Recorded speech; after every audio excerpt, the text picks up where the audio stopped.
বিশ্ব চ্যাম্পিয়ন হওয়ার অভিযানে আরেক ধাপ এগিয়েছে ইউরোপ চ্যাম্পিয়ন স্পেন। দলের এই জয়ে নিউ জার্সির আটলান্টিক সিটিতেও আনন্দ উল্লাসে মেতে ওঠেন প্রবাসী স্পেন সমর্থকরা। আরও জানাচ্ছেন সুব্রত চৌধুরী।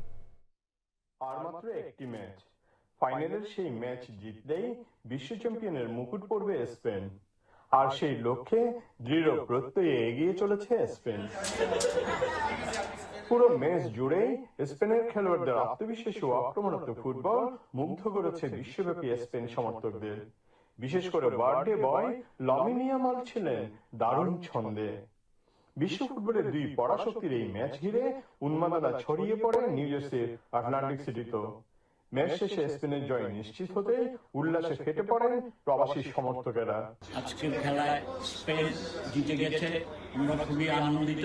প্রিয় দলের নান্দনিক ফুটবলের সাথে সমর্থকদের বাড়তি পাওনা ছিল তারকা ফুটবলার লামিন ইয়ামালের নান্দনিক performance. Congratulations Spain winning the semi-final. Spain আমি অনেক মুগ্ধ, আশা করি তারা চ্যাম্পিয়ন হবে।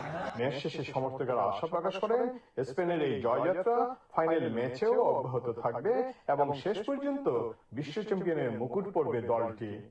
স্পেন জয়লাভ করাতে তাদের সমর্থকরা খুব খুশি।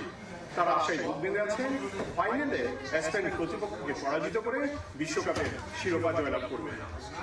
Subrata Chowdhury, channel I, Atlantic city, new jersey, America.